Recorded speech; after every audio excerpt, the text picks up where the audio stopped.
Some of these summer fragrance selections may surprise you. In fact, that's the whole point of this video. Welcome to the best smelling channel on YouTube. I'm James from J-ROYL, and I can assure you, I smell good. And the whole point of this channel is to help you smell good, smell proper, so you'll increase your confidence, feel better about yourself, or if you just want to go on this whole fragrance collecting journey. If you're new to fragrance collecting or you have no idea it even existed, welcome. There are general rules with fragrances and where you would wear certain ones, usually the fresh ones that are more citrus in nature or aquatic or zesty and bright and light.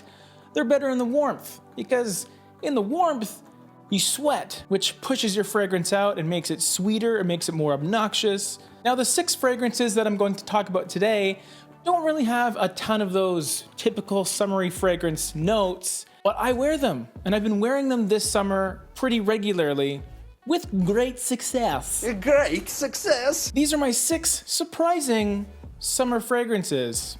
Number 6 is Diamant by Amouage. Now this is a niche fragrance, which means you probably won't see this at your local TJ Maxx or Ross. It's an expensive fragrance, but it's expensive for a reason. It uses high quality ingredients, it doesn't smell like your average Joe fragrance, and it all starts with the notes inside. Main note in here is vetiver, which is kind of a green root-like smell, a little bit earthy, a little bit woody, pretty masculine. But it's balanced with peony flowers, which I actually have a few blooming in my garden right now. It's a great juxtaposition, a great balance of things. Masculine, a bit feminine, robust, and delicate. The woody floral part is great, but there's also that plum note, which is a very, very complementary fruity note that works really well with the other ones. And being an Amouage, you also got some incense because why not? Dia's great because it doesn't have insane projection. It is a very gentlemanly, chic, respectable scent cloud that never feels too overpowering, but it also has good longevity, so it's gonna last you the entire day, so no worries on that front. Big plus for the uniqueness factor as well. Not a lot of people are gonna be wearing this, even fans of this house and niche fragrances in general. But because of the incense, it's not something that you wanna spray a ton of when it's really, really hot out. But I have no problem wearing this most days throughout the entire summer. Now going from niche to designer, number 5, we have Terre d'Hermes by Hermes. Now at first you would think, hey, James, what you talking about, you silly goose? This is a citrus-based fragrance, isn't it? It has orange. Yeah, it does. But it's like a rotten orange, as people like to call it. It's more citrus woody, which makes it a little bit heavier. And I feel that people stop wearing this in the summer ever since its flanker came out, Terre d'Hermes Eau Très Fraîche, because that one was straight up citruses. Bitter, lemon, orange, a bit of grapefruit, very bright, wonderful summer fragrance. However, this one's great too. It gets forgotten about, I feel. What I love about this one is its versatility in the summer. Night and day fragrance. Eau Très Fraîche, I wouldn't wear it in the evening.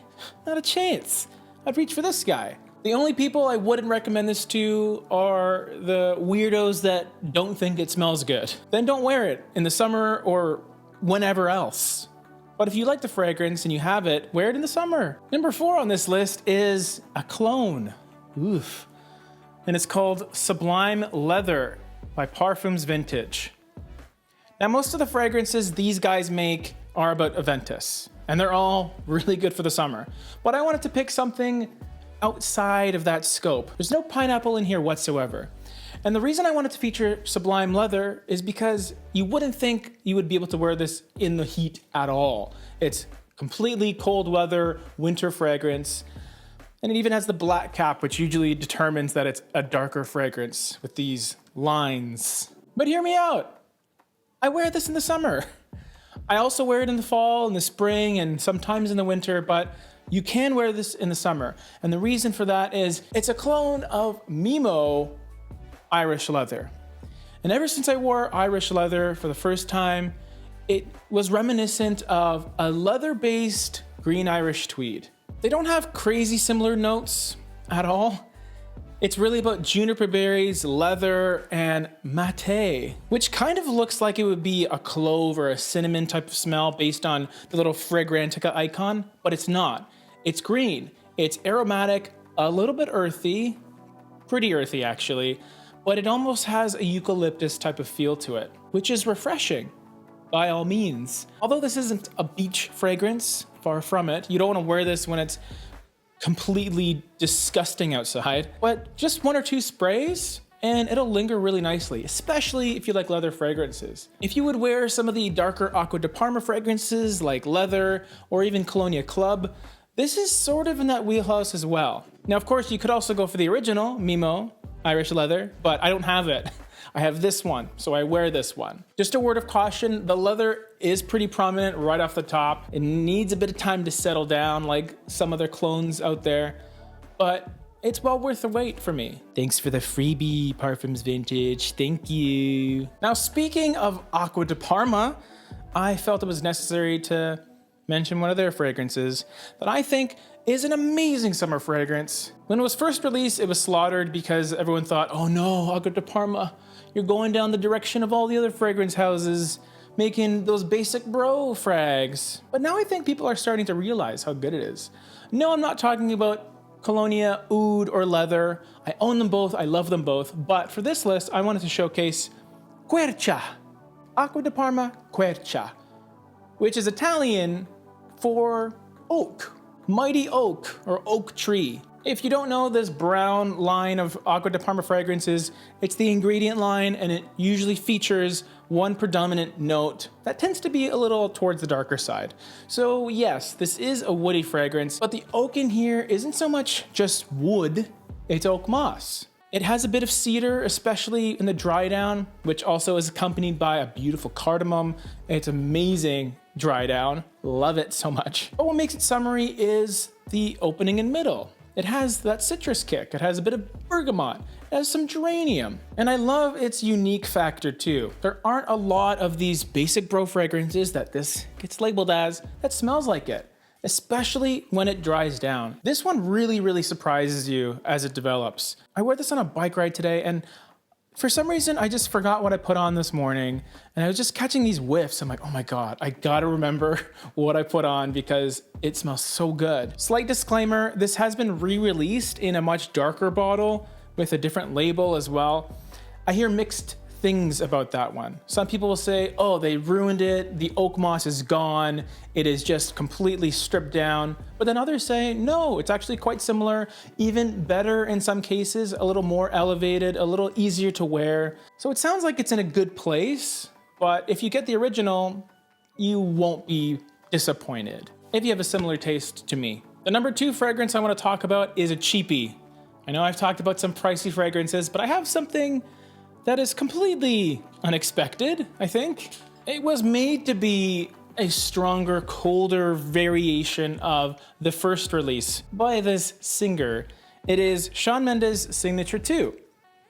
So, interestingly enough, I like this in the warm weather. And I think it's largely due to the fact that it doesn't have crazy performance, but its composition is sweet. It uses honey, it has walnut, it has pineapple, pear, all these really fun notes kind of mixed into one, which makes the fragrance smell pretty good. Perhaps a bit juvenile, a little bit of a young feel, but by all means, older dudes, wear it up. The reason I wear this in the summer is because it performs better when your skin heats up. It creates a very likable aroma around you, doesn't develop a ton, especially with all these different notes jammed in here. It sort of has a simplistic, sweet feel to it. But for a fragrance that smells this syrupy and sweet, it's pretty cool that I can wear it in the summer and not feel obnoxious about it. There's also Signature 1, which is even more on the fresh side of things, but that one is just kind of soapy, so it's obviously a summer fragrance. This one, not so much. It's totally just sweet, but it's light enough that it works. And it's really cheap, super duper cheap, cheap. It seems to me like you're an expert, Mark. Before I get to numero uno, my number 1 surprising summer fragrance, just want to remind you guys, hey, I'm always here doing these videos for you. Subscribe if you haven't, if you want to smell better. Share it with your friends if they smell like poop. Now, if you've watched my videos quite a lot, I always talk about this fragrance, and I always say it's great in the summer. But if you go on Fragrantica, you guys seem to disagree. They're like, yeah, wear it in the winter, spring, fall, never summer. No, no, no. And I get it. With notes like vanilla, cardamom, lavender even, apple, it's just sweet and big and oriental a little bit. But from this fragrance house, there's only a few that I would feel comfortable wearing in the summer. This one included. And ever since its flanker blank exclusive came out, my #1 surprising summer fragrance is none other than Bay Parfums de Marly Layton. I know people think I'm crazy, but the lavender and the apple in here makes this light enough. It has that fruity floral quality to it, which are on the fresher spectrum of fragrance notes after all. And it just balances the oriental aspect, which makes it good for the cold weather. I wasn't sure if I could wear this in the heat until Layton Exclusive came out, and then that became the cold weather one, and this became the warmer weather one. Not great for crazy heat, but even still, just put 1 or 2 sprays on. You kind of just have to know yourself and know how you react to the fragrance, and then you can absolutely get away with it. Just because Fragrantica says don't wear it in the summer, who cares? Do your own thing. Fragrances are extremely personal in general, and how you apply them are personal too. So maybe you'll wear 4 sprays in the winter, 1 or 2 in the summer. You can enjoy it year round. I just wanted to encourage you all to just make your own rules sometimes. Do it cleverly, put some thought and planning into it, but you don't have to be limited to these fragrance rules arbitrarily set by us. What are those doing there, man? Okay, bye, see ya, bye.